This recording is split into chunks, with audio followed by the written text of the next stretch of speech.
quicker and faster results. So we have Arash and Ali today, and oddly enough, it worked out that they used to work together, and then they still work together in some things, but they have similar levels of expertise, but now they've kind of gone into some other type of business, strictly commercial. But I'm going to let each and every one of them to tell you a little bit of what they've done in the past and what they're doing currently. And the whole idea is to really tap into their brain on commercial, what to do, what not to do. And don't be afraid to ask any questions, because I can tell you that these two guys combined, they could fill the whole day just talking about commercial. What not to do. What not to do will take one day. What to do is a half hour. So, Ali, you want to go first? Good morning. So my background, I went to school for computer science, and I decided I didn't want to write code. So I got my real estate license in 2000. I worked for a large commercial real estate firm, CBRE, for 10 years, where I did office leasing, investment sales, industrial leasing, across the board. Then I left CBRE because CBRE is kind of catered to doing deals with big players like public companies, and my clientele was more SMEs, so small, medium enterprises. Those big shops are great to learn, and of course, typically their commission split is 50-50. So I made a decision to look for an alternative brand that would carry the same type of brand recognition, but was more favorable on the commission splits. That's where I met Arash, and we joined Royal LePage, I think, in 2007. Yeah, with Vivian. We specialized anything commercial, whether it was leasing, sales, development, disposition, acquisition, portfolio optimization. And we did I think what precipitated me to kind of take a different path is we did 2 large deals where we spent basically a year, 18 months on 2 large deals. One was a regional mall and one was a plaza. And the portfolio, yeah.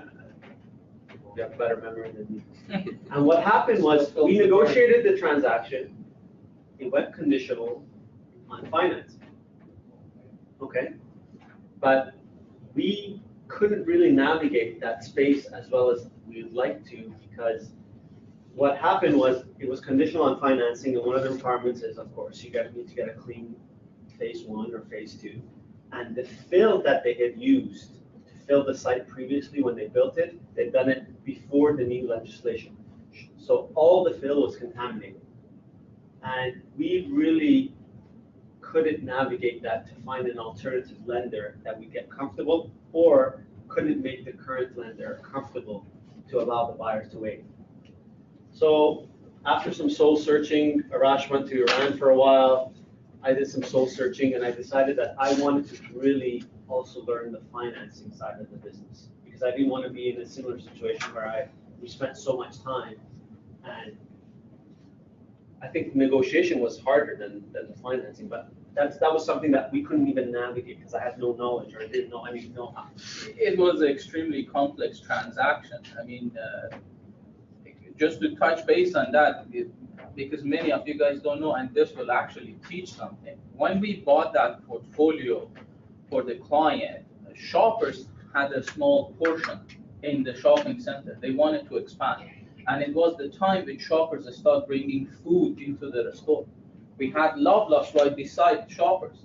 So Loblaws did not allow shoppers to expand unless they sign a waiver that they're not going to bring any food.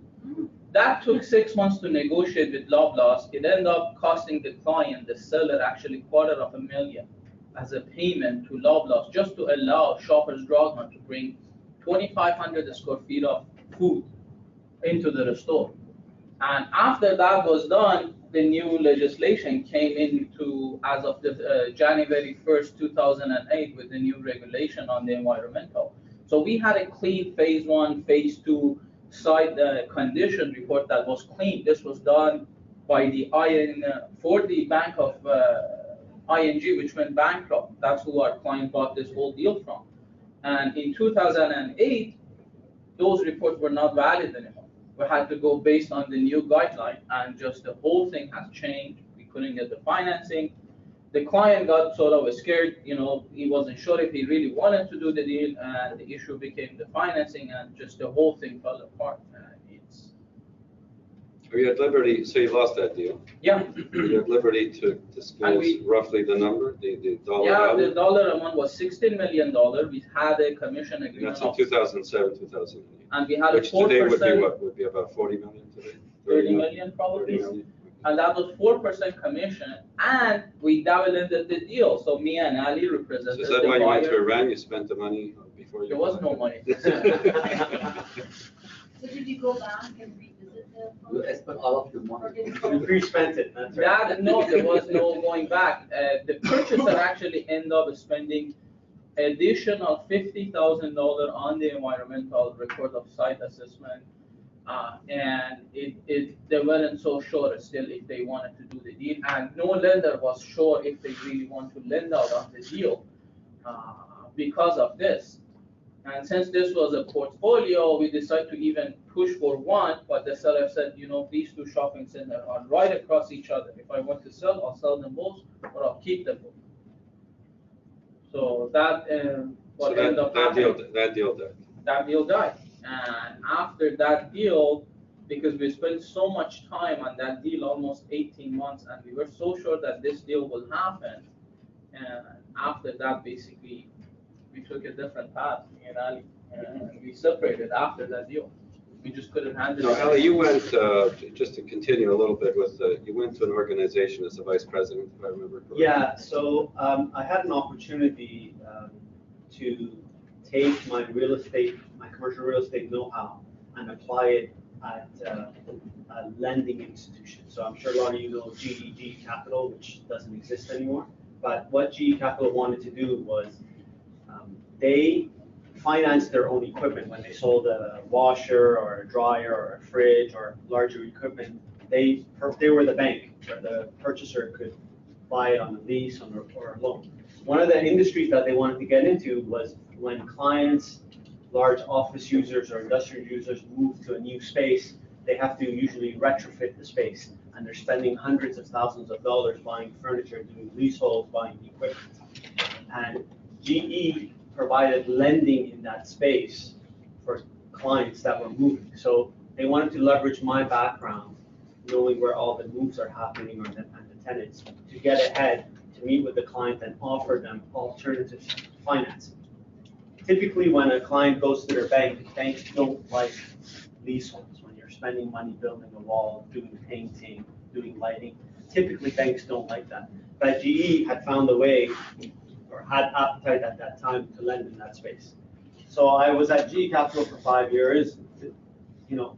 I got paid basically to get my MBA and go to school and learn the financing business at that time. GE Capital exited the market. I took a package, and I still wanted to sharpen my skills. So I did a stint about 18 months at a company called Element Financial. Element is the largest asset-based lender, which means, again, leasing, but that includes trucks, trailers, construction equipment, telephone equipment, computers, furniture, et cetera, et cetera. And during my time there, I really learned, yes, buying real estate, you have an asset that you can touch, you can get an appraisal, you can get valuation. But here's the company that's operating. Good example is called a real estate brokerage. What is a real estate brokerage's real assets? Yes, they have good cash flow, they have agents, they have brand recognition. Is there a way to give a value to that so you can go to a bank and get money, get a loan, which is called balance sheet financing? So basically you're trying to obtain money from a piece of paper, showing a good business plan, good track record, good principles, good operators, strong operators. And that's really what I did at Element Financial. And I always maintained my license, always kept in contact with Vivian and Jack and the team, and then there was a time where it was a good fit for me to come back with my experience that I had. At that time, I got my mortgage license because to do commercial mortgages, you also need to have your license. And I try to differentiate myself again, leverage my real estate background with my financial, that's called acumen now that I have, to be able to underwrite commercial deals. So doing commercial financing is a little bit, well, a lot different than residential residential mortgages, but it allowed me to offer that higher level of service to clients is because of my previous commercial real estate background. I could pick up a lease and be able to look for the key items to be able to extract the value or to make a case when I'm going to the bank and saying, okay, this building is worth this much. This is how much you can lend against it because of this, because of how much you can carry, the leverage ratio, et cetera, et cetera. So that's kind of where I play now, commercial finance, commercial mortgages, and Rush and I maintain our relationship. If there's a deal, we're always picking up the phone and talking and bouncing off ideas. So let me ask this question because, we're all licensed agents here. And when you're involved in a commercial transaction, you're dealing with multi-millionaire, and some of them billionaires as well. So they don't really need the agent to give them any advice. It's not like residential where they ask you, where should I apply for my mortgage? And residential, you normally give them a couple of suggestions. Go to your own bank, or here's a couple mortgage brokers. And then you get involved a little bit helping them with the application, what have you.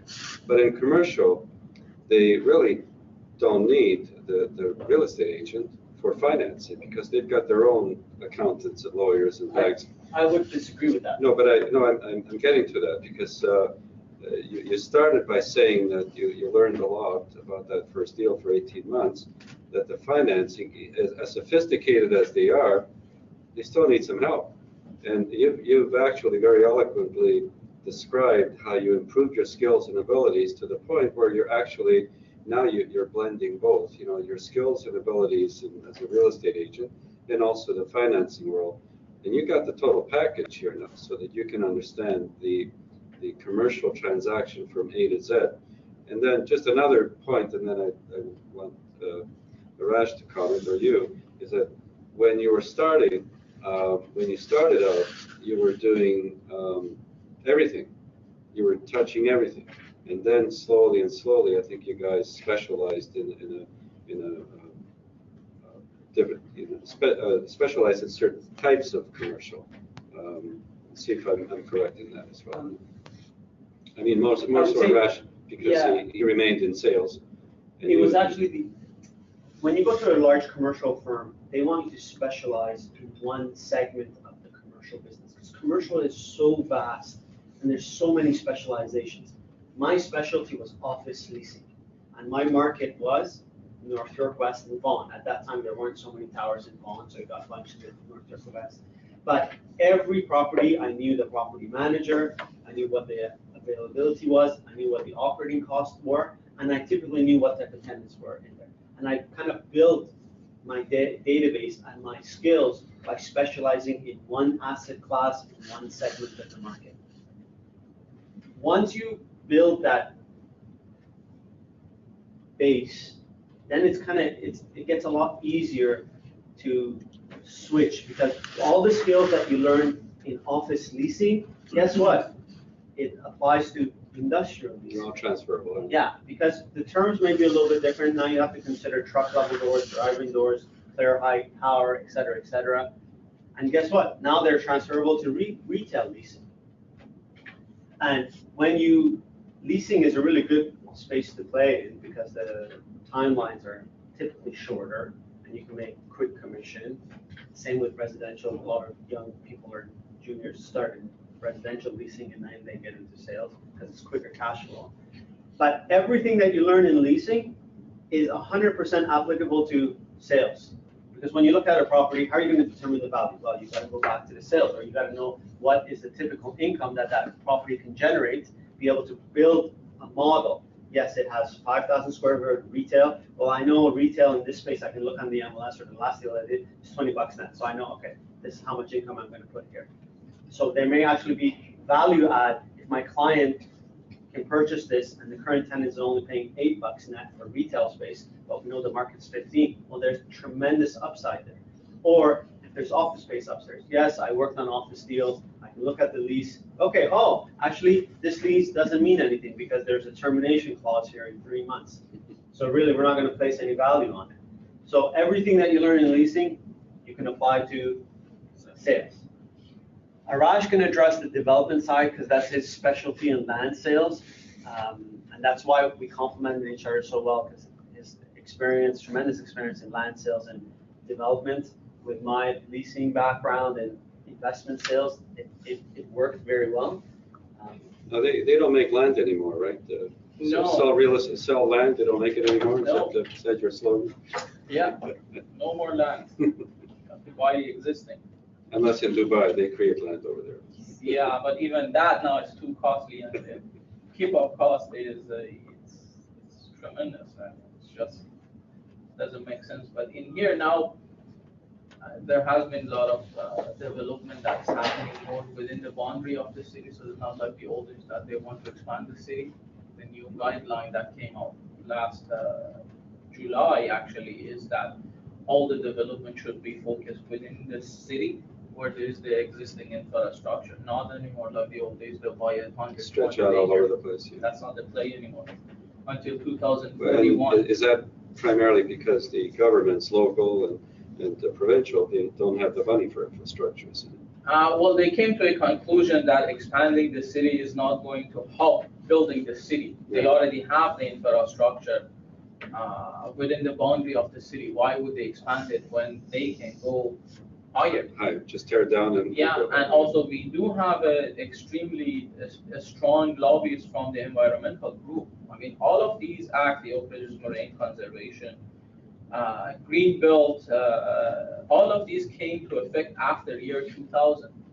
And they've been extremely strong, and there has been a big push from those guys that they don't want to see any more of these farmland or jungles to be developed as residential. They say we can focus more within where there is the infrastructure. There is much less cost for the city, for the region, for the province.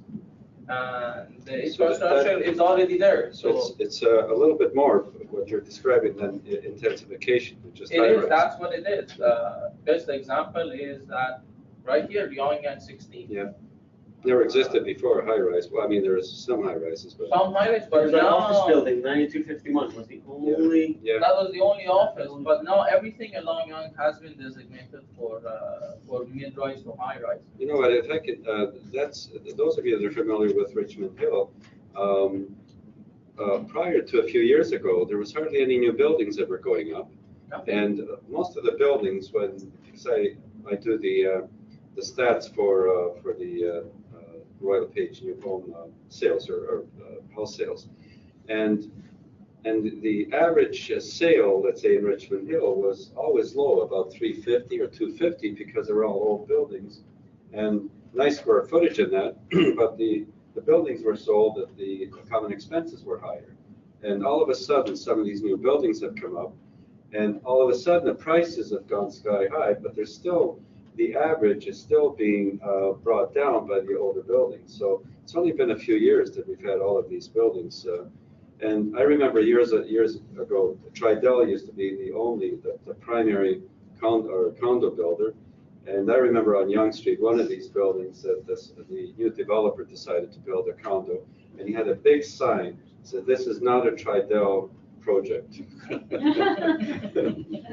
So I just thought I'd mention that what Arash is saying is that with the intensification, and the intensification essentially means water and sewage, they're not going to give allocation. You could have the best piece of land outside of the area that the allocation area, and they're going to give the water and sewage to a project that's in the area that Arash is saying. Does that make sense? Yeah, it's all the focus is within the city, especially all along the regional or the main road.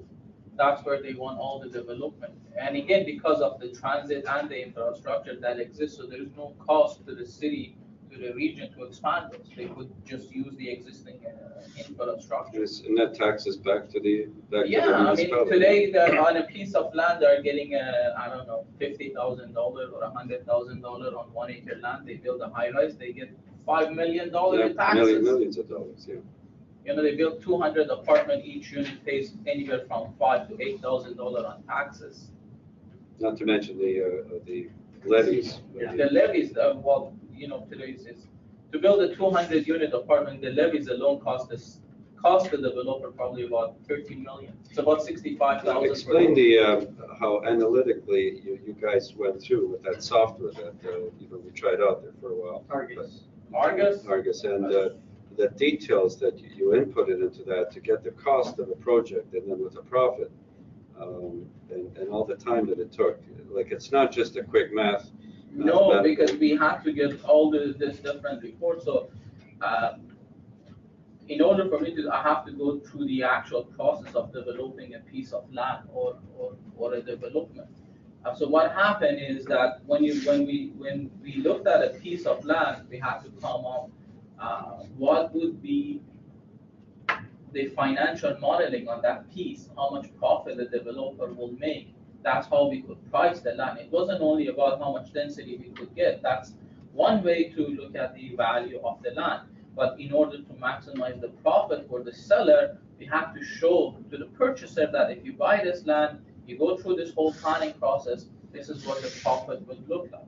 In order for us to do that, typically what we needed is that, first we look at the cost of the land acquisition, how much was the price of the land, how long it will take us to carry that land for the next 2 or 3 years to get it through the approval process, what was the cost of getting it approved, how much interest we have to pay during that term, and then on top of that, we have to look at the servicing cost for the land, how much the construction would cost, and how long it will take for us to start selling those units, and when would be the exit.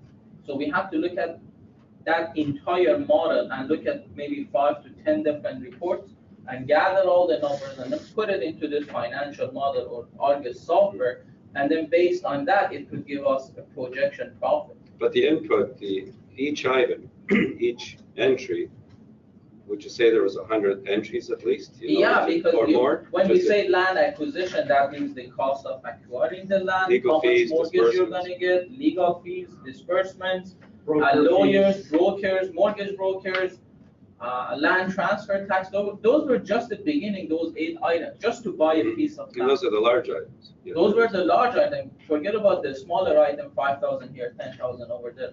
5,000 appraisal, $20,000 environmental, servicing consultant anywhere from $10,000 to $100,000. Archaeological, we just did an archaeological report on a piece of land, just to give you an idea. It cost us $200,000. On a $1.4 million transaction, we ordered an archaeological report. In order for us to get a clearance, it took us 2 years with a cost of $200,000.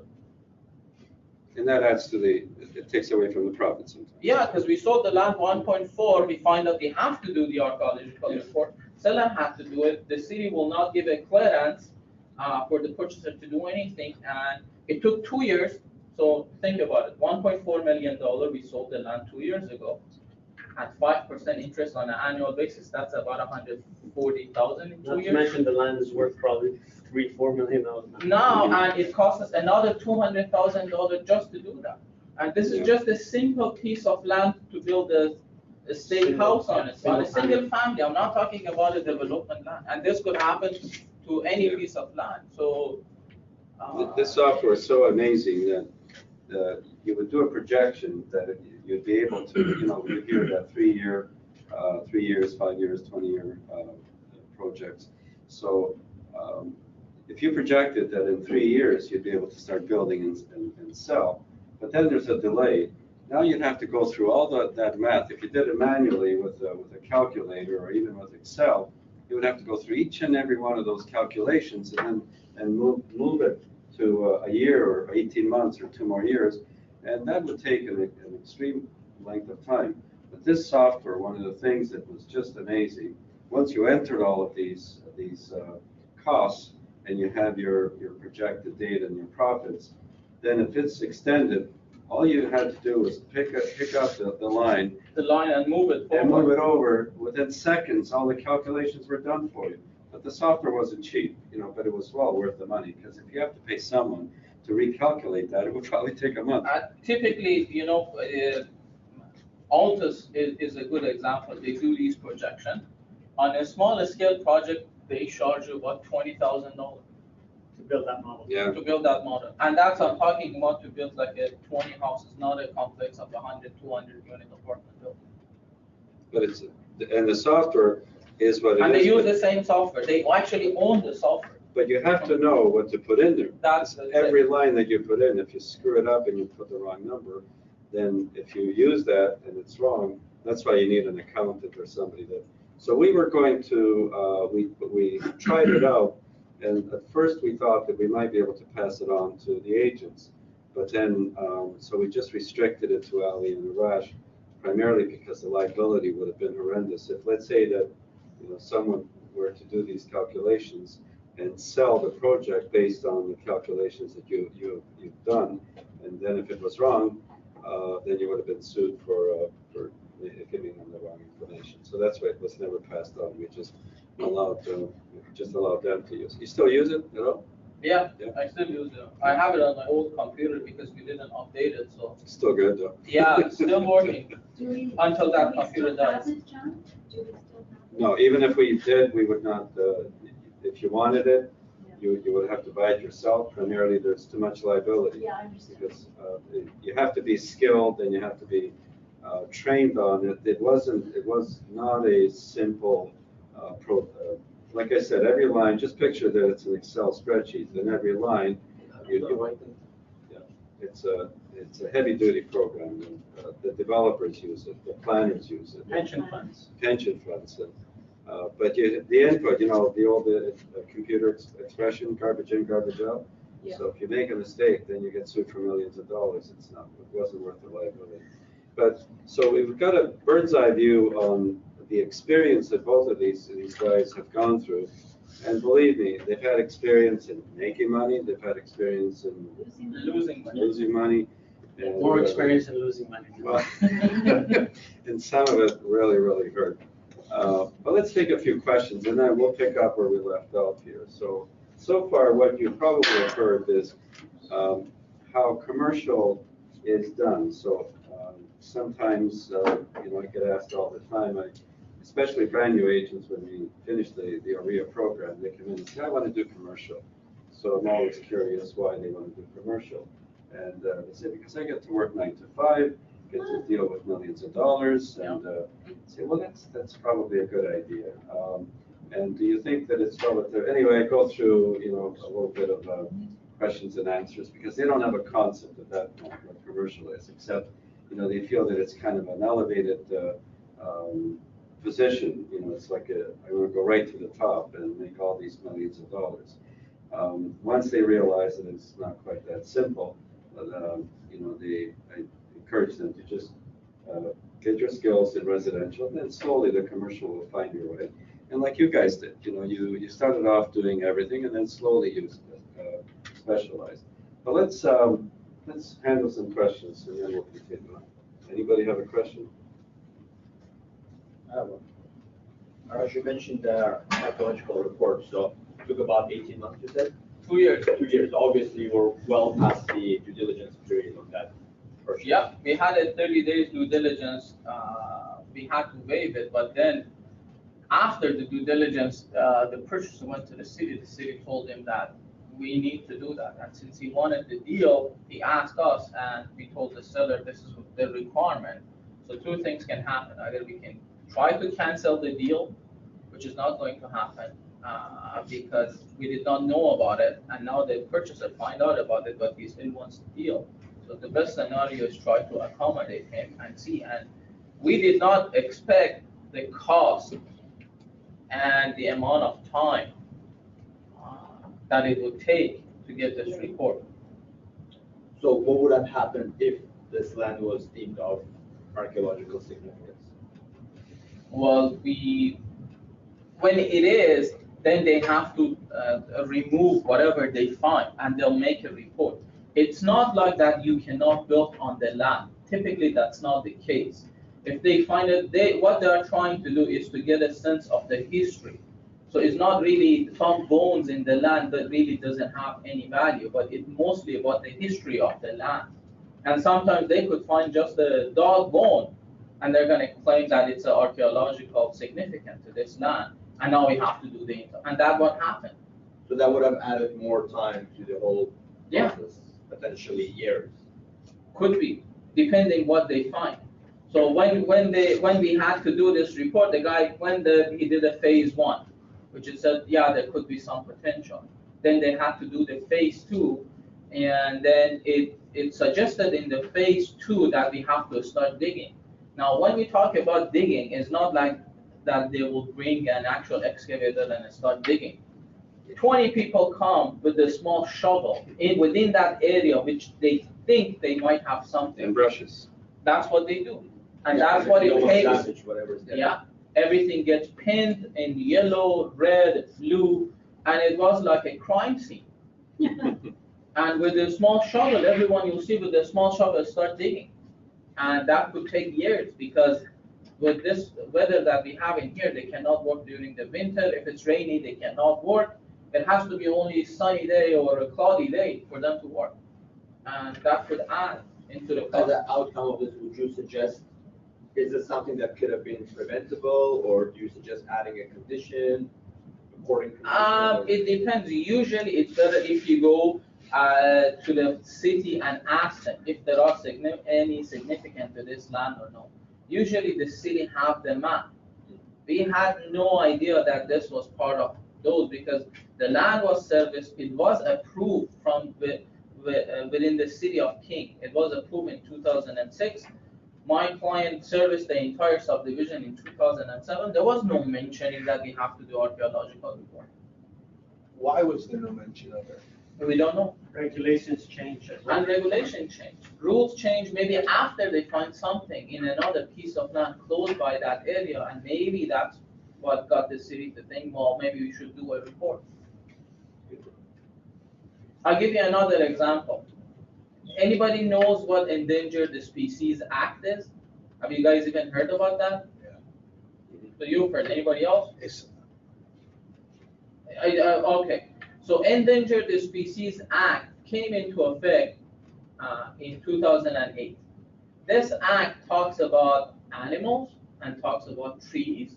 And basically some of these, let's say animals or trees are designated as endangered species and you cannot cut them. I was with a litigation lawyer this morning just about this matter. Again, we sold a piece of land. The city gave us the clearance, everything was done. We went, we serviced the whole land, we sold it. Now it's 2 weeks to the closing. The purchaser ordered an arborist to go and see the land after the waiver of his condition. Now the arborist comes back and tells us, well, there is a butternut tree, which is designated as an endangered species. Now there are 3 types. If you are type 1, you can cut it. If you are type 2, well, if you cut it, you have to install, 50 more. If it's type 3, you have to stay 100 feet from that tree. Yeah. And when we ask them, seems like the buyer wants to back out on the deal. it's not about the buyer. It's the city. He cannot build on that land. So we sold the land $2 million. If he cannot build on it, what's the value today? It seems like he found a way to get out of the deal. No. No, if he wants to build, You buy this piece of land and you want to build, and you go to the city and they tell you you have to stay 100 feet from that tree. How are you going to build? So if the city already approved the site, why is it? Because the act wasn't in play. What was the size of this parcel? 2 acre. So the tree is right in the middle of the land. So now we are going through litigation to see whose fault it is. The developer did not know because they had the clearance from the city in year 2006. So they serviced the entire subdivision. There was no problem. This act came into play in 2008. So they're accusing us that we knew about this, which in fact the developer, the lawyer, all the report we went through, nobody knew about this because the act came in 2008. It's exactly the same thing as the other deal we had with Ali. The environmental act, we had a clean phase 2. Phase 1 just talks about the condition of the site and the history. Phase 2 goes into the ground, they dig, and they send the sample to the lab, and in 30 days they tell you how many particles of each element exist within the soil, and is it within that approved level. 2008, the new act came in, they changed. They said, yeah, it should be 30 particles per millimeter, now it should be 10. Clean? Not clean. Cost? Yeah, $1 million to remove it. So how would anybody do that? We had no control over this, and it's not the first time happening, and I'm sure it will not be the last time, and I'm not the only one that this has happened. And this has nothing to do with the buyer trying to walk away.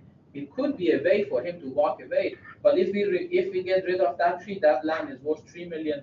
The buyer knows that, the seller knows that. But not if he firmed up, The deal is firm. so he can't get out of it. The buyer cannot get out of it, the seller cannot get out of it. We have to wait until the closing date. And if that doesn't happen, then we have to hire a litigation lawyer to see what happened.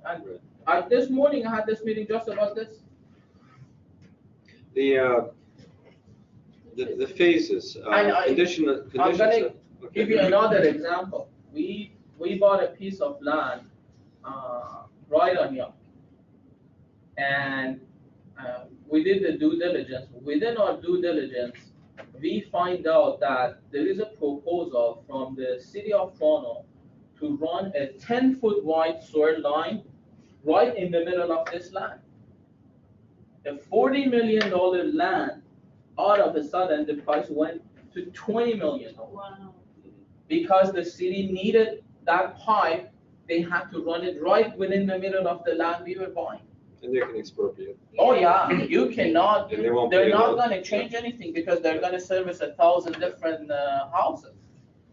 So these are something that it's out of anybody's control. I mean, you try to do all the reports and to cover all your bases, but you just never know. Yes? So I have two questions. Okay, one is if a piece of property is clean, let's say it's commercial, that's phase 1, phase 2, but you know that somewhere like so many meters away in the history, someone has totally contaminated all the property. If you have a phase 2 Yeah. and it shows it's clean, Yeah. that's all that matters. Now, keep But that in the mind. contamination is history. You know what you're talking about, your history. Doesn't matter. Doesn't matter. No, because it's on another piece of land. What happened is that when they do the phase 1, one thing they look at is they look at the underground rivers. And where is the flow? Is it coming towards this land or is it going the other way? If this land you're talking about is sitting lower than the land you're planning to sell and the rivers or the underground is going the other way, you don't need a phase 2. I bought a piece of land right beside a gas station. Yeah. We did a phase 1 and they recommended there was no need of the phase 2 because the underground rivers were going the other direction. The bank accepted it. We were fine with it. Now, keep that in mind. The environmental rule for commercial land being used as to residential use is different. So you could have a report that states that it's clean for commercial use. When you go to residential, they're going to tell you it's not clean. And the difference is the amount of particles that they find in the soil. That's one thing they look at. Also for residential, they go deeper. Usually for commercial, they go up to 8 to 10 feet. For residential land, they go up to 30 feet. So if you're buying a piece of land, you have to know in advance, are you going to use it as residential or the plan is for the use to stay the same? And in order for you to, to cover all the bases, you could ask your client when they are doing the phase 2, ask for a phase 2 based on the residential guideline if the plan is to convert this piece of land. Cost you at the beginning $10,000 and it could save your client millions of dollars in lawsuits or losses. In the offers, phase one, how much time would you allow for the conditional period, and phase two? Phase one takes anywhere 30 from, days? yeah, 3 weeks usually. Okay. And usually they can even tell you verbally that it's okay. So when you have a relationship with those companies, they'll tell you it's clean. They send you an email that it's clean, so you could waive the condition, because the report could take longer. Mhm. But if they're not sure, It's they're gonna enough- tell It's you. enough to waive it. Yeah, it's And enough to phase waive two, it. how long do you require? That Seasonally, typically is about 30 days after the phase one. Because they have to Okay. go do the digging, they have to send the sample to the lab. By the time they get it back, So it's already 60 days 30 is- days. And then to give you the actual report could take 2 more weeks probably. okay, so And this 60 is days just is for the regular phase two, Right. nothing complicated. And also it depends how many holes they have to dig and which area they have to dig. So I want to just add to these scenarios. It's not the end of the world if the site is contaminated. Yeah. Or if you have a commercial site and you want to go to a residential site. Because you could always find an entity, a lender, that will lend you money to either clean it because they can see the upside, or put a record of site condition. So put a plan together, an environmental plan together that mitigates or delineates the exposure in terms of contamination. So what they'll do is they'll do further investigation. They'll actually say the contamination is contained in this quadrant of the land. This is what we're going to do. Either we're going to dig and take it out, or put up some walls, or we're going to encase it in concrete. Therefore, it won't have any impact on humans, or it's going to be covered all with concrete because there's going to be a parking. Then there's going to be this much space before the first residential, or there'll be common area. So there's ways to navigate that issue. It's not the end all and be all just because you have an environmental issue. And more lenders are becoming comfortable because the new guidelines, if you put salt on your property is contaminated. Yeah, that's what it is. Yeah, that's the new Yeah, but guideline. if you have a storefront, you gotta salt, because the city, we have a storefront, the city has to salt just the sidewalk, but there's a foot or two, if someone slips in front You're of you. contaminating your property as per the new guidelines. Oh, that's crazy. Which means look for other ways. There was actually an article a There's week ago in Globe and Mail about the salt, no. and how they are contaminating the entire So the city. city, yes. The ecosystem, because it all runs off and it goes into the That's in thing. Lake. Yeah. I want to change, okay, Can I one have a more, question then I want about to change it to assembly? something else. Okay, so in your experience, because you guys have worked with people to try to assemble, because with the city of Toronto, there's a lot of intensification going on. Like, you know, I'm talking in St. Clair now, right? I see how people have sold their buildings and they're building. And some of those guys, they don't want to let go of their buildings. It's very difficult. In your experience, how have you managed to get 3 or 4 people on board for an assembly? Do you include them in the project? What's your So- strategy? There are many different ways. First, you have to know what kind of seller you're dealing with. Sometimes you have to offer them extra money, sometimes you have to give them a piece of the pie. Yeah. What I mean by that is that if the guy is going to build on it, well, you're gonna get the, let's say, 2 of the retailers or something to replace it for them. It all depends. There is no, The more you listen to the seller, they will tell you what kind of deal they want. Keep in mind, developers don't want partners. Yeah. They're already dealing with too many headaches. They don't want to make a deal that someone overlooks, and it's not intentional. They don't want to make a deal because development, if you're assembling a site, it's not a 1 or 2 year or 3 year project, it's a 5 to 7 year project. You make a deal with a guy, yes, when we finish the project, we're going to give you at cost 1 retail unit and a condo. Guess what? You sell that project or you have new partners and then it sells again. No one's going to remember this deal if they didn't properly document. In the best of times, they won't remember. So developers typically try to stay away from making those type of deals. So listen to the client, see what kind of, what kind of deal they one want. thing I suggest is try to stay away from assembly. Usually they fall apart because there is an area in the middle that he It's wants always the 4 key million piece. on a $1 You have to be million. very, very patient or have a developer that's willing to write a check at any cost. One of our agents that specializes in assemblies, a couple of years ago, he had, I'll keep the name up. He had $1 million worth of connections. He had, I think, 4 or 5 assemblies, you know the stories. In there. Yeah, been there, done that a few times. And he was lucky that one closed, and he made, he made his money, a little bit of money. But he did not make $1 million or $500,000. He made, fortunately for him, he's financially secure. But imagine if you're counting on $1 million and you go to Iran like Arash did that time. I'm kidding. Is that the year you came back? No, we're kidding, we're kidding. No. Just teasing him. No, he's responsible. He goes back and forth because they want to. It's their homeland. So what, fortunately for him, he didn't have to worry because, he has sufficient funds. And commercial is not for the weak of heart, so to speak. You have to have enough money to sustain you for years. But if you're counting on a commission, as a lot of agents do, when you do the deal, you spend it 3 times usually. A lot of the time with commercial, you're going to be disappointed because the deal may close, and even if it closes, you may not get paid. And that's happened many times. But before we get to that, we can get to that area another time, but or later on.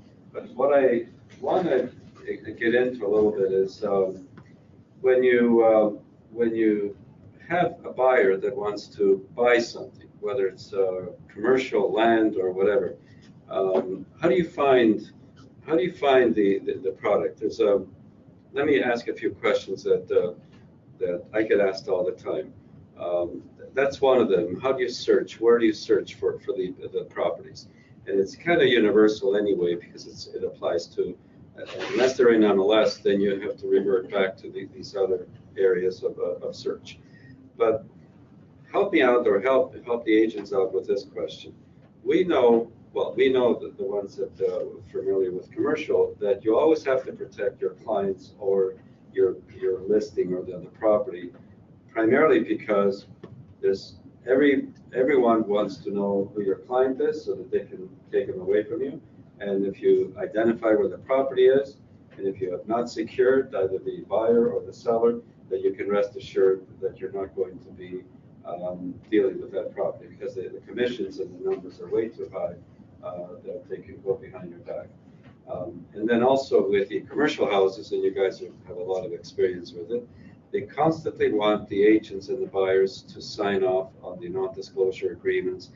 And I always love the line, your client's name and preferably the phone number as well.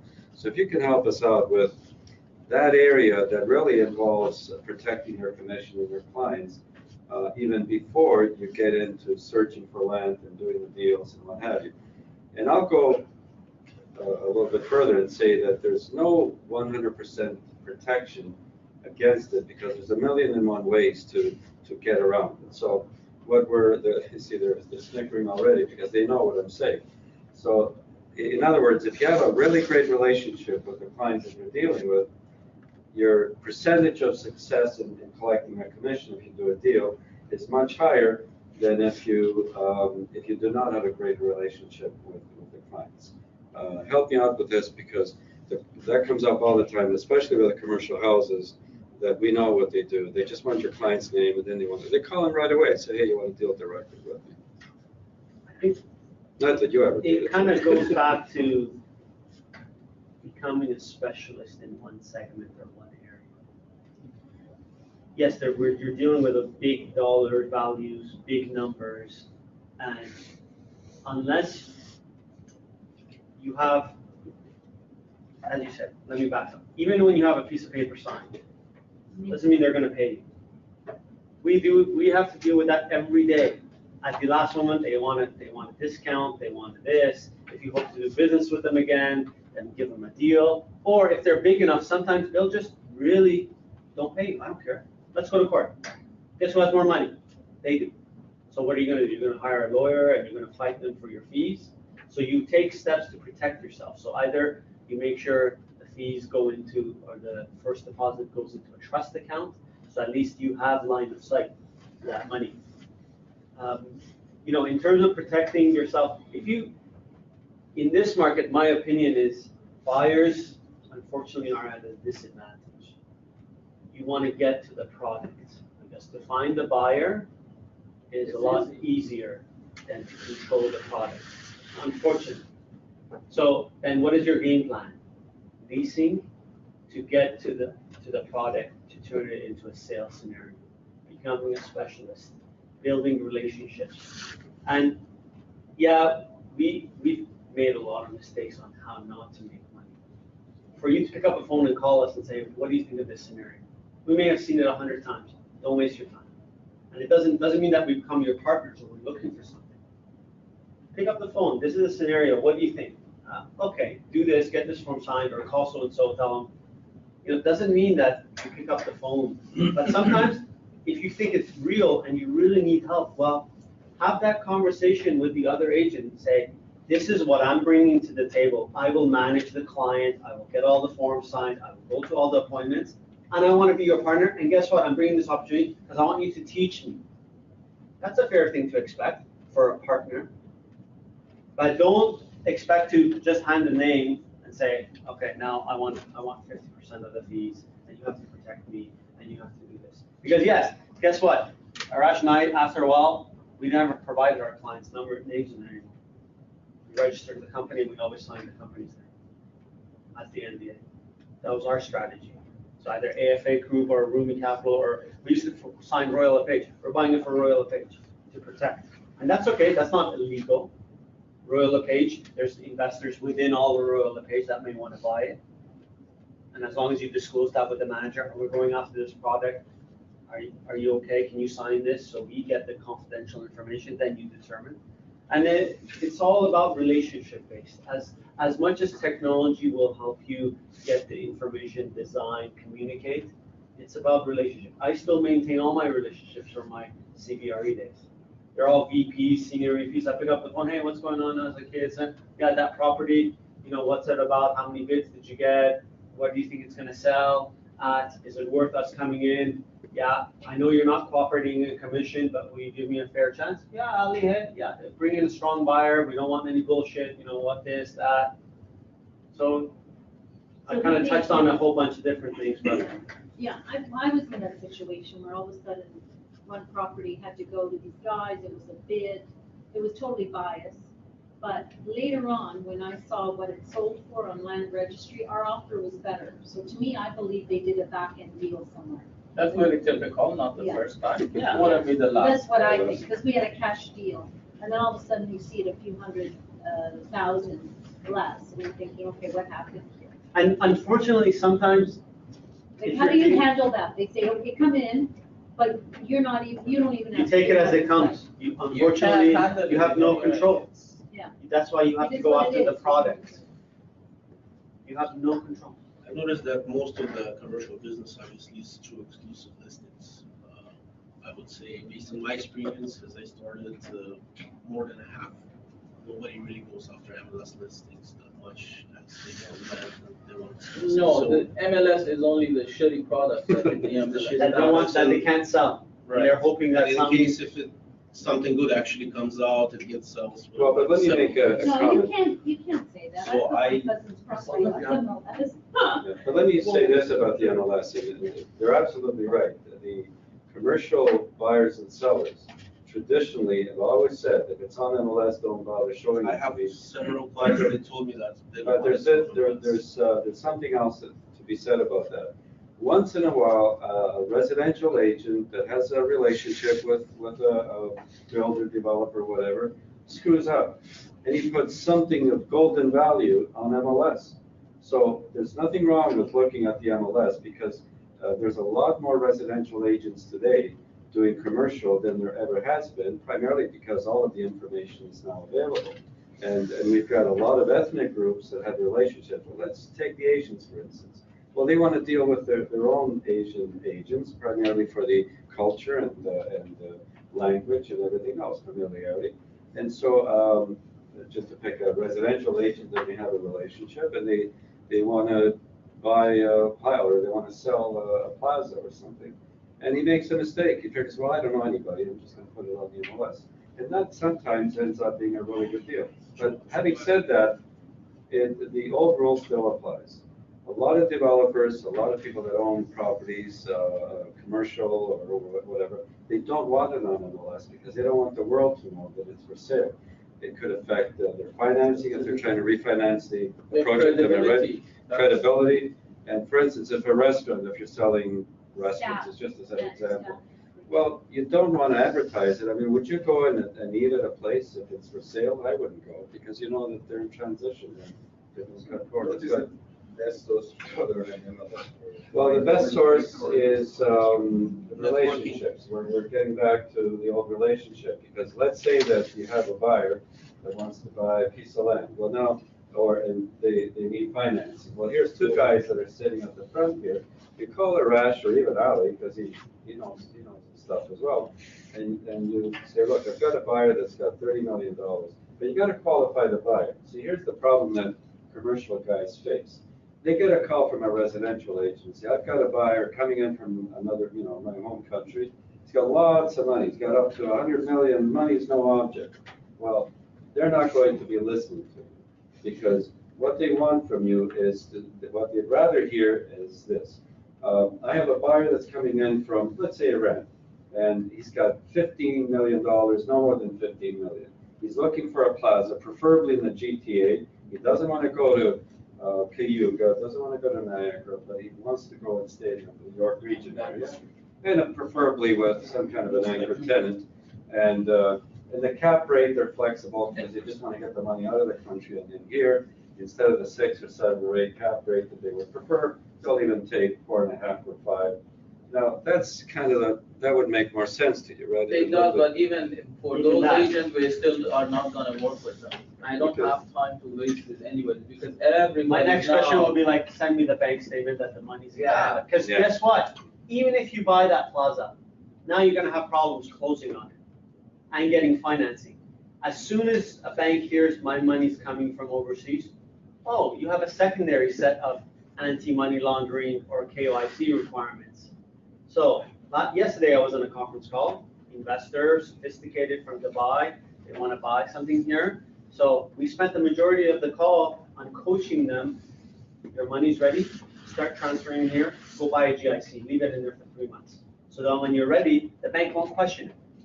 Yeah, they want to know where it's. As an agent now, you have to deal with so many other layers that previously, even 10 years ago, It didn't there's exist. no in- AML KYC. They want to see, so I did a deal, I did a financing deal in the fall where Canadian clients, established business, established track record, were buying a piece of land. I did a deal, financing deal through BDC, 75% loan to value, et cetera, et cetera.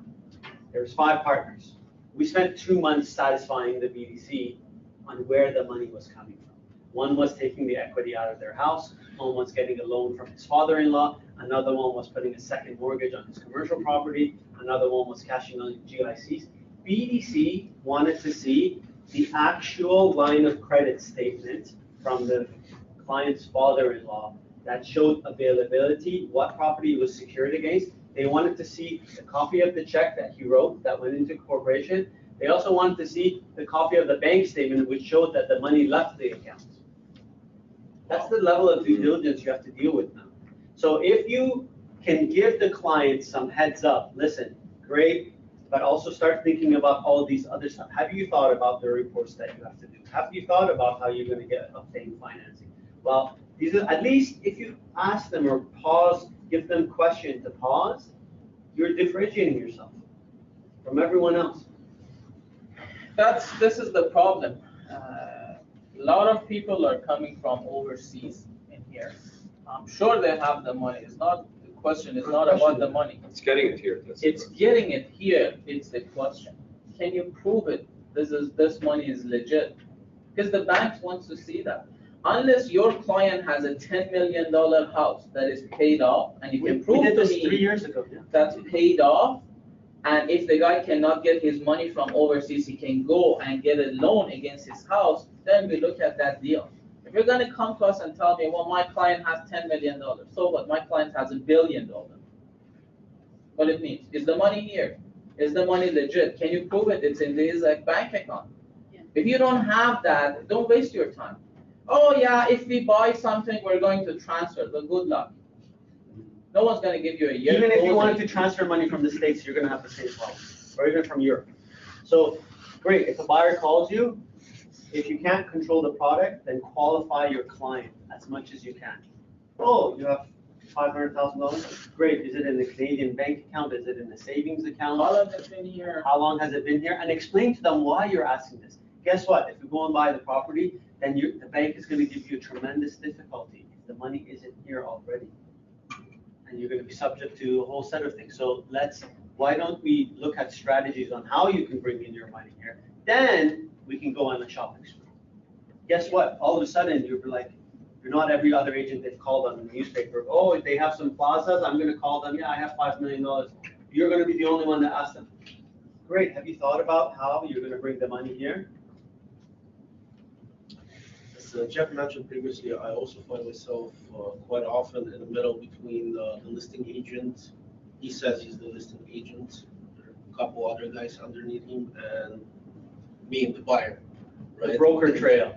Yeah. And The then training, it's sorry. really hard to connect people, like how do I, well, obviously it's gonna come with experience, because it's just my first year getting into commercial, but how do I secure myself in those exclusive listings between, how do I get to the actual listing where, make sure that people do not go behind the You back? cannot do it 100%. The Is there best some kind of way, a form to sign or something? No. you could sign any form.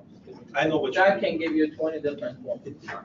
That doesn't mean anything at the end of the day. If they want to go behind your back, they will, and they'll find a way. There's nothing that we can do. And those are straight, like we have developers. 5 years ago, the developer did a deal. We had an agreement with the developer. We took him the product. He ended up closing on it. He waited and waited and waited. And there was a situation where we needed his help. We put an agreement in front of us, waiving our rights to that commission. To help sue us. him. Sue him. We didn't even know he bought it. Yeah. 3 years down the road, He we put an needed agreement. his help. The first thing he said, come to my office, don't. I'll worry. help you, not a problem. What do you need? What do you need? You need $1 million? Here's a check for $1 million, but I need you to sign this paper. And that's what he did. We had to sign that paper to get $1 million go to and do make it. sure that, the deal will happen tomorrow. It's a rough business. To do his deal. No, it was someone else's deal. We needed to borrow money We from needed a this bridge, we needed a developer. bridge, we needed a bridge. So that just happened. Did you at least get paid on the other one that you bridged? No. And he charged 10%. Usually the fee is 5%. He charged 10% fees. And we had no choice. And this is Still the working with this reality. guy? Do you do business with him today? Yeah, of course.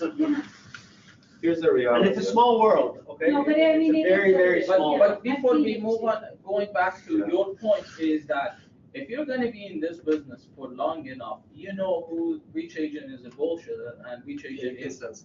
Go with You your can sense. And- Go with your gut. and And don't if be I'm not the afraid. listing agent, I'll tell you, I'm not the listing agent, I but I have a understand that. I don't relationship. go around it. We can go and, we'll try to figure out a way. At the end of the day, there's legislation. Of course. If you ask another licensed real estate agent, if they are the listing agent, that's a direct question according to the legislation. So they gotta be pretty I understand. questionable if they answer the wrong way. You ask them this question, do you have something signed? Yeah, do you have an active listing agent? If they do, then you can tell them, look, I don't care what commission you put down, you can black that out. Yeah, or communicate to me in an email that Yeah. I have an active listing agent sign, because that puts the onus on them now. If anything comes up, at least you can make a complaint To Rico. to Rico. So And ask him Rico's- to send me an email to Rico's- state Well, that but the he's the Rico, listing agent. Yeah, just ask him to send you an Nobody's email. gonna do it. but you see, here's the problem, the Rico complaint does not put money in your pocket. No, Yeah, All it does is, it's Yeah, gotta- and I might need to deal with him in the near future So, too, so. you gotta remember one thing, and that we keep coming back to negotiating for yourself. So there's it's like the starting block of a race, like these runners, you do the 100 meter, and the odd time you see one guy that just fumbles his way, and he's not even in the race anymore. And if you do not get off on the right foot, even then, there's no 100% guarantee. But if you do not get off on the right foot, let's say what did you call it, the gravy train? Or yeah, broker trail. broker trail, and believe me, there's been, I've seen it where it's 6 deep. And stay away from those, stay away, because Those are- you can never make that deal. But what you do is you really have to get really, really good at figuring out which deal you want to work on and which deal you're gonna say, I'll take my chances that nothing will ever happen to this. And it's best that you deal with people that you know, that you've dealt with before. The percentages of success increases, it's never 100%. Now, here's the reality of the situation. We talk about commercial is big money. It's tens of millions of dollars. Today, a 30 million. Commercial with a high commission. Well, the higher it is, the more they drop you. But beware if they pay you, if you do a deal for 30 million, they're paying you 4%. And they never collect. They figure. Yeah. Yeah, those, Yeah, don't expect Yeah. don't expect to maintain the same commission structure as the transaction size group. Yes, it actually goes the opposite. It keeps It dropping and comes dropping. lower. Yeah, Yeah. and it turns into a fixed sometimes. Yeah. Like a lot of the larger brokerage firms, it's a fixed fee. Because more and more companies don't want bias from people representing them. So instead of incentivizing them as a percentage of the sale price, most boards now, if you're going to that level, or even pension funds, they're saying, we're selling this portfolio, we're gonna give you $500,000. That's it. If it sells for 10 million or if it sells for 50 million. You're getting a fixed price. Typical these days. Yeah. Yeah. So as the mortgage, in I would say what, 5 to 7 million, you're still percentage, but less and less. Up to $10 million even, I would say you are within that range that you can It's collect. just like selling a house, a high end. Yeah, but once you start passing the $10-15 million mark, typically the commission is anywhere from $750,000 up to $1.5 million. And that's Even usually split up between on a bunch of $200 million deal, the No one's gonna maximum pay you. they'll pay you is about $1.5 million. And they're not gonna pay if I sell an asset for $200 million. I have to have an entire lineup of people assisting me to make that transaction happen. That's how they're gonna pay, that they have different advisors, They have a even for team. the agents. It's a team. It's not just one agent that's think that they're gonna come and do a $200 million deal and they're gonna get paid 1.5%, $3 million and retires. That's. We had an agent a month or so ago, he was working on, Agent. he was working on some resales with another agent in the Vaughan office, he's from another office. And then he dropped the resales, they were on their way to making a few deals. He says, I don't need to do this anymore, because I'm working on a $200 million deal. And so he drops the resales, the $200 million deal, never got off the block. And so then he went back, trying to get back into those deals. And they said, sorry, you backed up and you documented it, you're out of it. So he lost he could have made $10,000, $15,000 in resales. Never give up the small deals, they pay the bills. I just want to make one comment as far as we're talking about large numbers, millions or 100,000. My background is that I worked with lawyers. And I can tell you that when a client would come in, and would ask, how can I screw an agent out of a commission? We used to give them advice, the lawyers, we would sit down and believe me, there's, right from the outset, I'll give you an example. I had dinner one night with some lawyers that I worked with, and one guy's a judge, right across the street at the restaurant here about 6 months ago. And we were talking about the 15% that the government put in. And my former boss, he's a Queen's Counsel, says, oh, that's easy. So right away, he says, that's easy how to get around it. So he's made his suggestion, just incorporate a company, and it's the other thing, a Canadian company. There's a little bit more to it, but basically, and then the other guys, the judge and everybody else, one guy is a billionaire, he's married into a billionaire family, and he's saying, oh, I don't know why they bother doing all of this. There's 1,001 ways to get around it. So sitting at the table, I was like the petty cash guy, the value. From my work to the guy that's, married to a billionaire family, to the guys in between, you're talking about high-end lawyers that do this for a living. So what I'm trying to say is, all you have to do is ask a lawyer, and the lawyer will give him at least a dozen ways to get around it. So relationships, paperwork, yes, paperwork is important, but the relationship is even more important.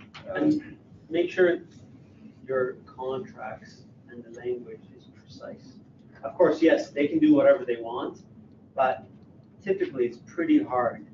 I mean, yeah, they can take you to court, they can not pay you and stuff, but make sure that the deposit goes into a real estate trust account, and then a judge would have to order. Well, but even that, the real estate trust account, and you're absolutely right. The real estate trust account with REGO, we go through it all the time with Vivian, where we get a letter from a lawyer saying, I represent the seller, we're disputing close, please issue a check to the seller.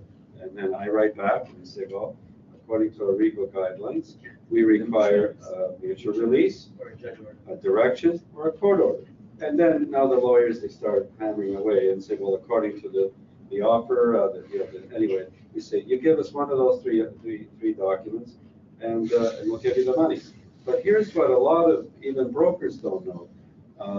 Mutual releases, you technically do not need the broker's signature and to release the trust funds.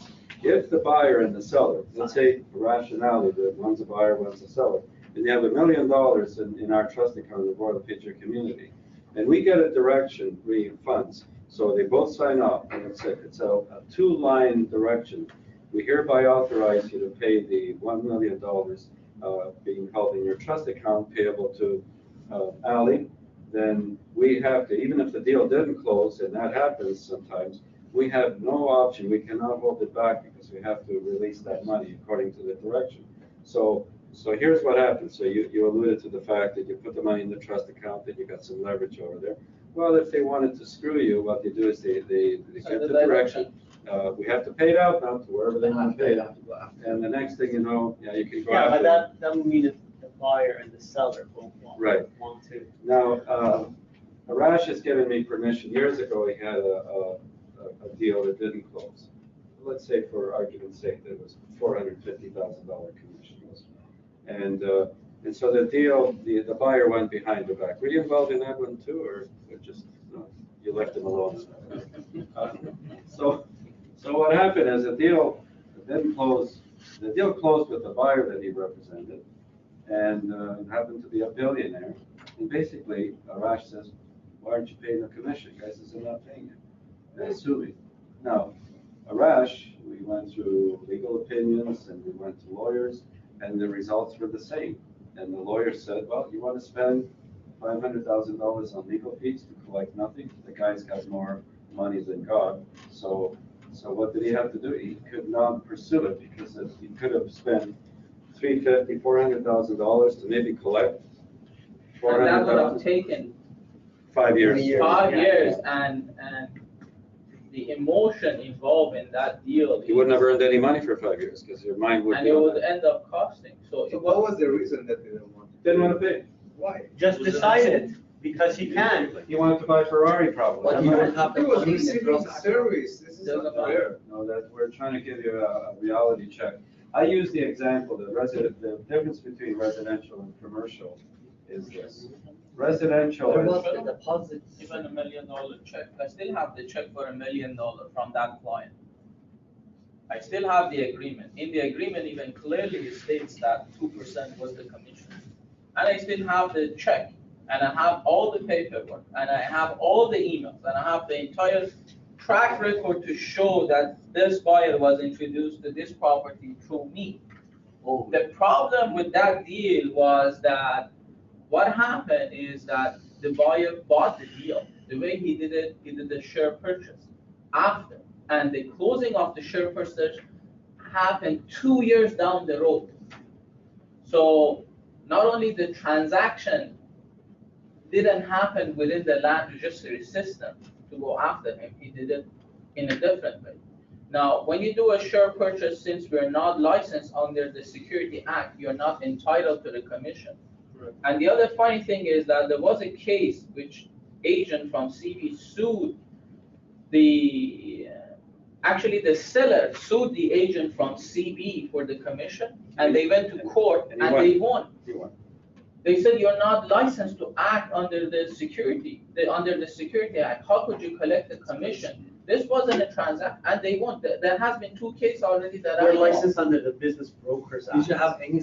We can sell assets, not shares. It doesn't matter what he's saying is. Is that true? No. Because Yeah, it's your true, brand under is the true. Business they say Brokers you Act, can he's sell right. the share of No. corporation. No, you're not allowed. We're not licensed. We We're can sell not allowed. assets of the business. You have buyer side or seller side? It doesn't Both. matter. Doesn't I matter. was sitting on both, I was representing the buyer What and agreement do you the. have with the buyer or seller? Seller commission agreement or? It doesn't apply because he did a share purchase. Here's how it works. We're licensed under, switched- under they the Real switched Estate and the- Business Brokers Act. We are licensed to sell real estate. We're not licensed to sell shares in a company. So if, you have to be licensed under the Securities Act. That's right. To be paid by, so here, there's a workaround system.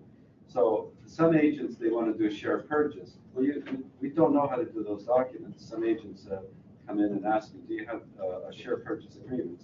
Yes, I know how to do share purchases, but we don't get paid on it. They're not licensed on it. But there's a workaround system. A lawyer will have to create a contract for services rendered.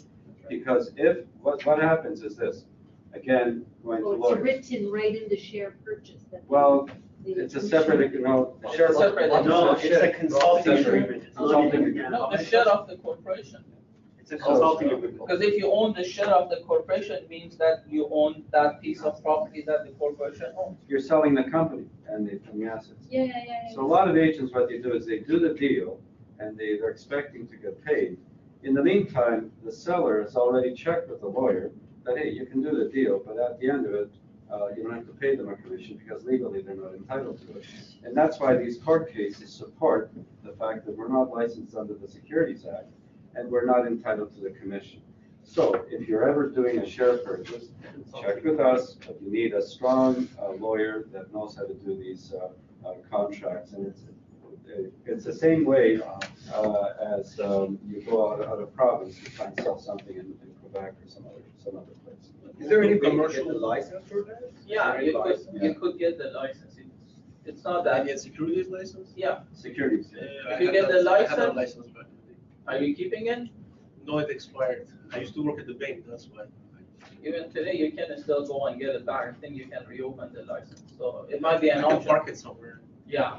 So this guy was rotten. I agree for not following through and doing, but the advice that he got was like, from his lawyer's point of view, he directed him a different way to just save his client a little bit of money.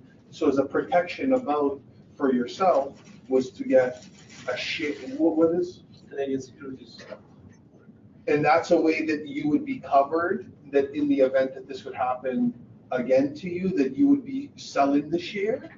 So you have to. In advance, you have to know exactly how this gonna plays out. But like with millions of dollars in mind, At the end of the day, what it comes down to, it's a relationship you have with the seller or the buyer. I give you an example. I deal with a company called Conservatory Group. They're one of the largest builder in Toronto. The family, I think, is the 5th richest family in Canada, and they're among the top 100 family in the world. The way they do their business is that I bring them the deal, they'll sign the buyer agency, and they tell me, okay, you got 12 months to get this deal done. If you don't get it done and someone else after 12 months bring it to us, we're gonna deal with that agent, which is fine. But they're giving me that 12 months. Where does that come from? It's a relationship. I was sitting in another builder's office, he gets a phone call, and you probably heard this story, he gets a phone call that such land came up for sale. I was sitting there, he was talking to the agent so nice, oh yeah, which one? Yeah, I've heard about it, oh, let me check. Oh yeah, you know what, I know about it, I'm not interested. He hangs up the phone, I was sitting right there. You know this guy? Why don't you go and see him, Arash, and see if you can get the deal for me? I don't want to deal with that agent. It's a relationship that I built with that developer or the builder or that client. If you have such relationship, you don't have to worry about 50 different documents. I'm not saying that don't get it signed. Obviously, you try to build a paper trail as much as you can. But if you have that relationship, you don't have to worry about all of these. You can focus on what you do best. Finding the deals, trying to evaluate it, and try to sell it to your client. That's what it comes on. So I wanted to describe to you the difference between residential and commercial. So those of us that like to go to Buffalo, let's say, or you want to cross the border to the Buffalo side, you know, you can either drive through, you can walk, you can cycle. You really have to jump off a bridge to hurt yourself and kill yourself if you want to. So that's residential. It's fairly safe, you know, and you don't have to worry too much about collecting commission. You heard most of it. I know where you're going with it. Okay, now I'm gonna describe, commercial. A lot of us like, I like watching, the wildebeest, and I like to watch the Serengeti Desert, I love watching these animal shows. And so every year, the wildebeest and animals, they cross the river in the Serengeti Desert, that's their pattern, that's what they do. Well, once a year, they have to cross this river, and underneath the water, there's all these crocodiles waiting for their annual meal. And as soon as they start crossing, these crocodiles, they'll fill themselves up for another year, and they don't have to worry about it. And that's commercial. So residential versus commercial. Now, if you're a smart part of the wildebeest, you wait till the end. Cross last, because the crocodiles are nice and full, but developers are usually not that full. But you do that by leveraging your managers. Oh, you throw us in first, okay. We don't taste so good, that's right. And the other thing I want to mention in today's market, there are so many buyers. If you have the products, you really don't need a buyer. They'll line up here. Every single developer, if you have a good piece of land, I can guarantee you, even if they own billions of dollars, they'll show up at this What's office. good piece of land? That's the objection to see what's good, but What The you can do with it? Yeah, obviously, but to Basic- everyone, there are land bankers, there are developers. they're not doing the land banking anymore as much as they used to. That whole market has shifted because of all these new rules and regulations that we have and the new requirement from the province, which came down to. So actually, that's a good read. If you guys want to read that, there's a document called PPSA, which is the Provincial Policy Growth Management for 2017. That came out on July 1st for the from the province, and that deals with all the growth. Where in Ontario the growth they want it to happen, and if you go to each of the region's official plan, then it will show you exactly until 2041 where is the boundary of the city is going to be. That has already been What's the designated. name? It's called the PPSA. PPS, statement, provincial policy statement, right? Yeah. Yeah. Another area that. He has a question. Oh, sorry. This is just general question, as a residential agent, what's the first step to start working? What you suggest as a first step to start in commercial? Well, actually, that ties in with what I was going to suggest as well. So let me open it up and then we'll get it. As a residential agent, you come across the same people that buy and sell houses with you. They're probably in business and they have partners and they want to invest in use their locations or enlarge or do something or buy a plaza investment. So when you get one of those opportunities, you've got a couple of choices. The best thing to do is check with myself or Gregory, and what we can do is we can recommend an agent that specializes in that particular field. For instance, we have an agent, just to give you an example, a medical practitioner that she is experienced in medical. So if it's a doctor that wants to maybe buy a medical building or open up one, well, there's a specialist that then you have a choice, 3 choices. You can either try and do it yourself, and we'll walk you through it, but I wouldn't recommend it because it's really detailed. You can refer it to that specialist and get a referral fee, or if she's agreeable, you can work together on it, which is the preferred way, because that way you learn and earn at the same time. But for you to try and navigate through it, here's what happens with percentages of success. If you try and do it yourself, the success rate is not that high because you're bound to make a serious mistake and the deal will fall apart.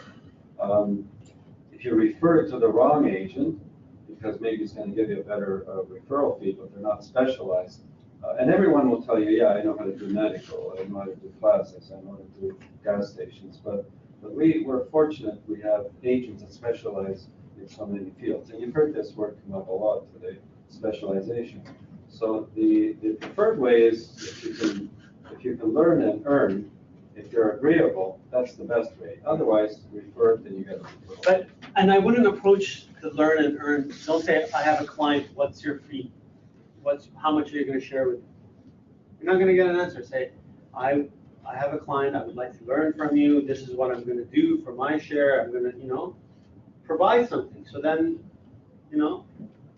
if someone calls me and says, like yesterday, I was calling the referral, the first text was, what's your referral structure? I didn't even respond, like, They don't have. But I have an agent here, they ask about, okay, bring your buyer, I have to have an agreement with them, and I give you some to. oh, you're not interested in working, you're not Always interested they in ask, working in do that. you have time? Yes, I have, bring your buyer, I have an agreement with them, I give you something. I said, how much? I don't know. No, that you have to define in advance. Exactly. Always get it in writing. But not typically, You when know, you, verify. when you deal with the commercial agent, they want to be in control of the buyer. That's very typical. So if you're gonna call me and tell me I have a buyer, I'm sure with as many as another 1,000 agents within our office, they have one. I'm not interested in that. Because I can't spend the same amount of time working on my own client. Why should I spend it on your client, which I don't have control, which I know you already did not qualify them, which I know you already did not see what they own and how much money they have. So why would I do that? It's very, I get phone calls every day from But if I can't agents. qualify the buyer for that one. I have to. So communicate it. And maybe forever I lose this. No, but communicate it. buyer. No, say, For the other deals. this is my That's client, a chance you have to take. you don't have to. But you have to trust the other I don't want agent. the buyer to say, okay, I'm not in here. And then after that, they go. It's not about you not being anything. You have to communicate that with the agent. This is my client, this is how I want to work, this is the referral I'm expecting, but I will keep this client. Now, we had a case which an agent brought a client to me and said, you're gonna get 50% of the deal as long as you do the same work as I do. You're gonna show up in every single meeting, you're gonna do all the legwork, you have to go to this town, you have to go to that engine. He agreed. And then, after the deal was done, there was a dispute between the client and that agent. They had some argument about another piece of property, and the client called me and said, I don't want to deal with that agent anymore. He's out. So what was my choice? I called the agent and said, your client he doesn't want to deal with you. This is the voicemail, this is the email.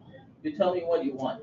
And I said, on the next deal, I still give you a referral as we agreed, even though I don't have to. Because your client came to me directly asking for my help, and he doesn't want to deal with you. But after that, you're not gonna get anything, and that's a reality. Why should I, if your client doesn't want to deal with you, then why should I be even worried about that part? Think of it this way, if they went to another brokerage, you wouldn't ever know it. At least now you're knowing, so maybe you can avoid doing that behavior to lose the client. It's actually a benefit to you. So handshake deals are no good. Little notes are okay, they're better than a handshake deal. Do it on one page, don't get into 3, 4, 16 pages. Make it really clear, and if in doubt, you create something, draft it up, show it to us, and we'll give you feedback on it. And that way, you have something in writing. But as we've said all morning, there's never 100% guarantee, even with the agent. And if you're worried too much about that, I think to me, you shouldn't be working with that agent. Right. Simple as that. If I don't trust you, if I don't like you, I'm not gonna work with you. Very simple. Including your client. Doesn't matter how much money they have. If I don't like the client, if the client tells me something which is not true, and I see that, and every time I see the client, it's the same story. Why would I want to work with them? That's a good point. I mentioned earlier, what you do is, we all do this, when you meet someone for the very first time, you shake hands, and usually you get a feeling, is my watch still in place, So you get a feeling whether you like and trust that person. If you get a feeling that there's something fishy about them, usually the gut feel doesn't. It's correct. The commission is not worth it. Yeah, it's not worth it. Move on to More something. headache. Or if you take it on, then and you're gonna refer it to somebody, just refer it out, you get a referral agreement, and let someone else that specializes in that have a better shot at it. And that way you filter the clients that you like and trust. That if you have to have a handshake deal with somebody, 9 times out of 10, if you have a really great relationship, they'll look after you at the end of it. But if you do not have a relationship and there's a way to get around you, they will. And other thing I want to mention is that most residential agents, they don't realize this, but under the buyer agency agreement, you have to write down the actual commission. Even though in the listing or on the MLS, it says that there is a commission, but you have to write the actual commission you want to be entitled in the buyer agency agreement. Well, If you don't, and the seller doesn't pay you for any reason, or the agent doesn't pay you, then you have nothing. Of course. If you write that, then you could go after the buyer also and tell the buyer, this is what happened, this is the situation under this agreement, this is what I'm entitled to. So why don't we work out a deal? At least you have some leverage. But the mistake that most agents they do, they put zero. well, here's what happened. This agent from another competitor lost $25,000. And here's how they lost it. I get a call, a friend of mine who happens to be the manager of this other place, and he calls me up and he's really thrilled that now all of a sudden he's going to nail one of my agents. And he says, Jack, he says, you might as well tell your agent to write the check for $25,000. I finally got you, and you better tell the agent to write you the check. I said, well, do you mind if I just speak to the agent and find out what's happened? I said, and by the way, do you have your buyer representation agreement? Can you send me a copy? And he said, I don't have it, but I'll read it, I'll send it to you. Well, I get a call not too long after in the afternoon. He says, okay, take back what I said. You know what my agent did? On page 2, what Arash is saying, they didn't fill in the commission. He said, so your guy just earned $25,000. If the 2.5% was in there, we would have gone to arbitration and our agent here would have lost at $25,000 because they clearly had a good agreement. And we sent you a copy of it. So I called the agent and I said, guess what? You just got off the hook with a $25,000 commission. So fill it out because if you don't have it in there, you're not entitled. Why would they put zero? They That's a don't have- mistake most people do. Yeah, they don't. Because what they do, the Somebody wanna client, sign you it, see, so- this is where it comes down to you educating the purchaser. You have to explain, it clearly states in that agreement, under that commission section, it said, if for any reason the agent cannot recover the commission from the other side, the Yeah, buyer you will have to pay tell for Okay, it. but some agent that offer you 1%. Doesn't matter what they offer, The 2.5%. You get it signed. Nobody will collect the rest of that from the buyer. It's a protection. Even, It's a even, protection. okay, if you get 3%, do you pay 0.5% to buyer? No. No, that's your minimum. no, this is the 2.5%. protection for They don't you. say any minimum, they say you, that. You are. Cheat on That's you, okay, receive but 2.5%. you are losing, yes. If you sign 2.5 is the commission that you should earn, and they're offering 3%, you will lose that 0.5%. No, Will you? no. Yeah, if they find out you lose. They can, No, no, they charge can us that. sue you. no, the Mark Wisdom was here, I believe, was here, yeah. No, I They think- can claim it back. No, I think there's a step that's not being discussed. You can collect 5% from the listing brokerage, but with your client, you have an agreement at 2.5. You gotta give the difference back to the buyer. Yeah. Unless they. That's agree. okay. Yeah. I'd rather give money when I have it and give some of it away than have And don't nothing. put as per MLS, But the Mark Wisdom say no. That's under the confirmation in the buyer agency. If you write that, No, they said 2.5, usually they put on 2.5%, because usually here. so if you get 2.5%. more and the buyer You wants to know, go in after London, you, in London, all of the commission is 2% for buyer agent. doesn't matter. If the buyer finds out that you got paid more without and he wants to agreement. go after you, he can, and he is entitled for the difference. And don't put as per MLS listing agreement, because these mere postings, they're $1. Yeah. And so that's what you're gonna get. If you put So usually put on 2.5%, we know, but a lot of agents now they offer 1% to 2% to 2.25, some of them, they wanna set No, fast. they where are you offer referring? 3%, Are you referring 4%. on the listing or the buyer representation? On the buyer representation agreement, if you put 1.5%, that's all you're entitled to collect. If you collect more, you have to give it to the buyer. It's not your money unless they give you permission to work. You have to disclose. If you don't, and you're gonna get paid more, and they find out, they're gonna come after you. If you do a deal, a financial deal with Ali, and you get $1,000, let's say, as a referral fee, as you're entitled to collect, you have to disclose it to your client. Same thing. any benefit It's all to the about agent, you disclosure. have to disclose. Very simple. There's not. And there's nothing wrong with that. Yeah. I don't mind making sure that I get the 2.5% and give back even 1% extra to the client. Your agent may receive 3% for the commission. Right. They pay 0.5% to buyer. Well, they don't, but they should. They don't pay, they should. And if the buyer find out and go after you, Yeah. then you're gonna end up paying it anyway. But this is not about paying back to the client. I think you're missing the point. This is about protecting yourself. Yeah. The client is the guy who got the $2 million. Are you worried about the 2%? The guy, he has the $2 million, he's not gonna worry about your 2%. So you're the small guy, so you have to protect all of your, all your The angles. Iranian buyer, they worry about that. Oh, they could, then that's not the right buyer if he's worried about half the point. I think you have to worry, Not Iranian, why you shoot me? you have to worry about all buyers. No, I think your buyers. Why you shoot me? No, I know means that because you are guys with the buyers. Two Iranians are going at it. Yes, Okay, how that's do you what I see said. working on lease, commercial lease, as a first step to enter? Oh, commercial leases are fun and they're easy. Commercial lease, this is what I can They're tell like you. residential. Don't do it. That's why I joined him in the old brokerage we were.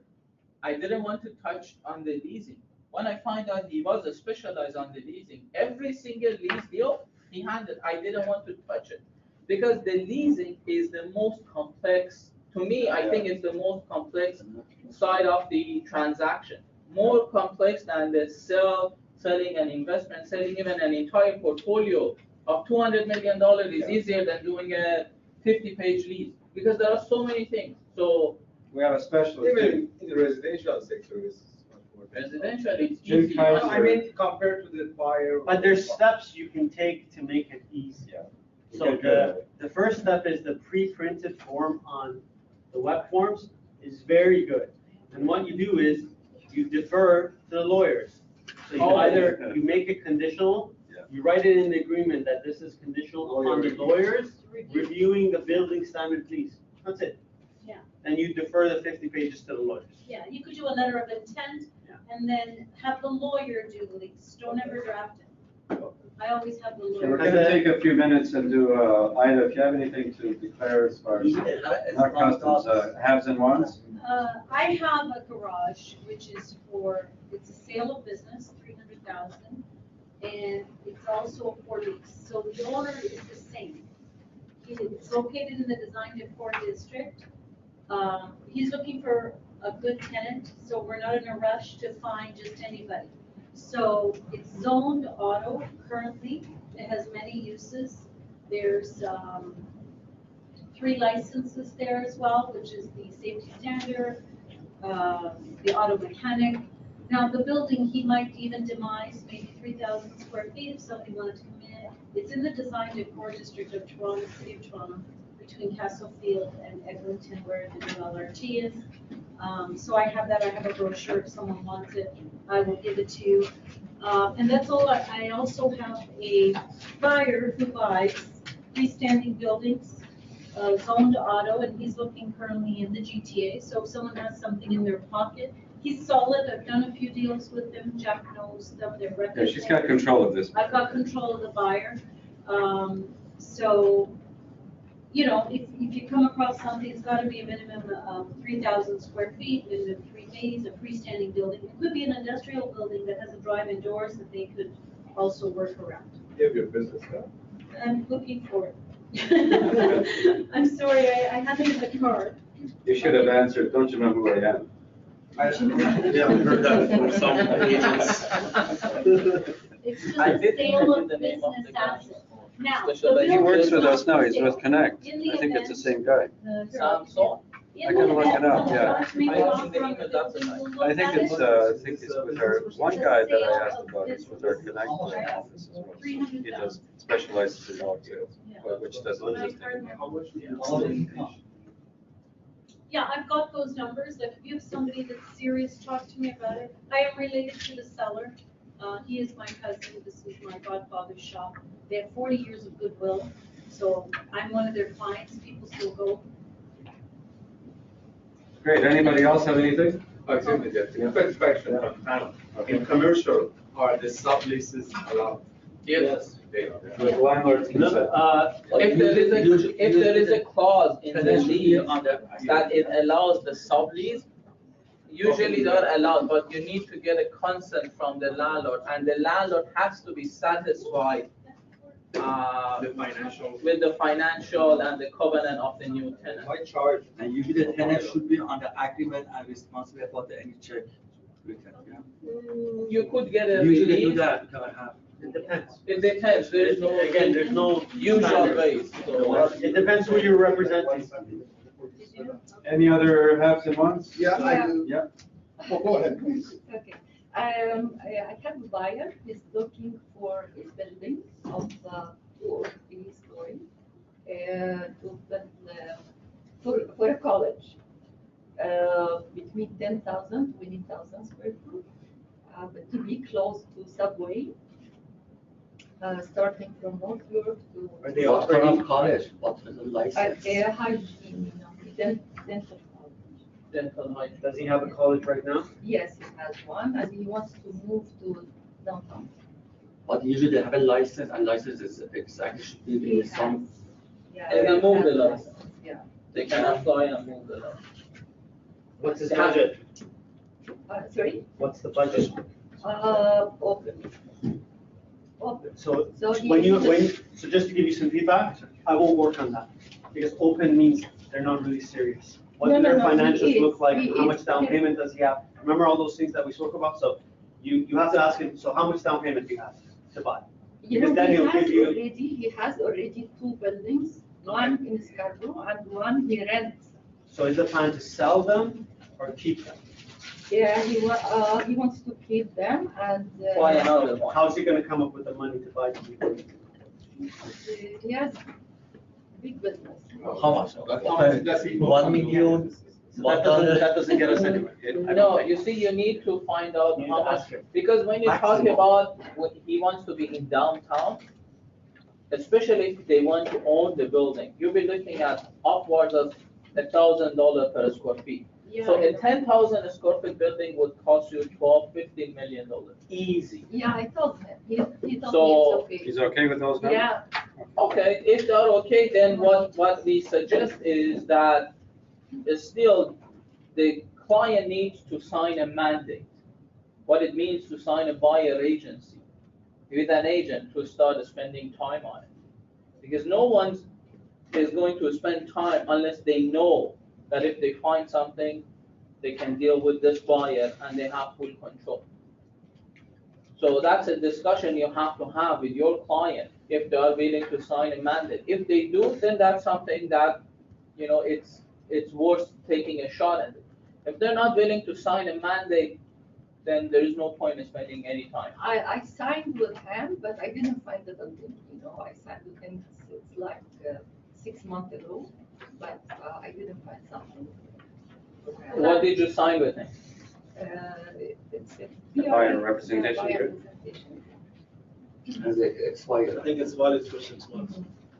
Well, you could get it for more, but if the client willing to sign the mandate, then it's something that we can take a look at it. But because without having the mandate, we're not gonna spend any time. That's just the reality.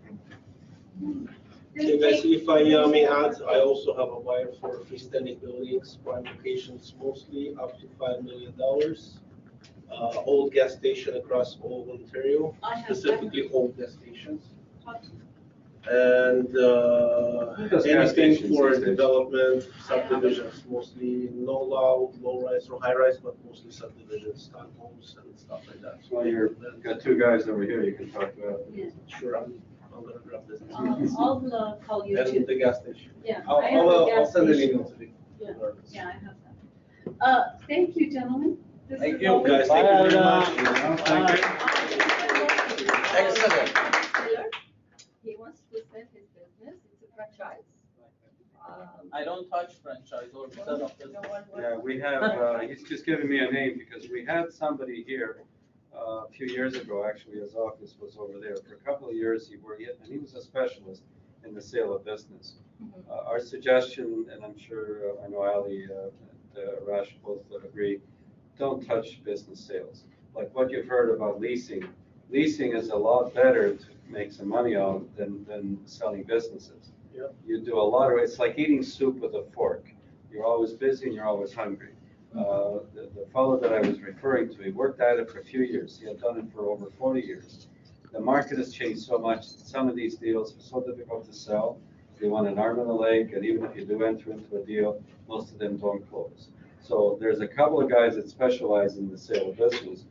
The best thing to do is just refer it. If it's downtown, there's Jack Maniscola from our King Street office, and he can come all the way up to Steeles Avenue and up here as well, especially if it's a restaurant. But if it's something else, I've got a couple of names that I can give you. They're from a different brokerage, but that's how ineffective they are, because no one within our brokerage wants to do them because there's no money in them. And a lot of agents want to try them, but then after they go through the first one, they come back and say, I should have listened to you. So, but you don't have to listen. Thank you very much. Thank you.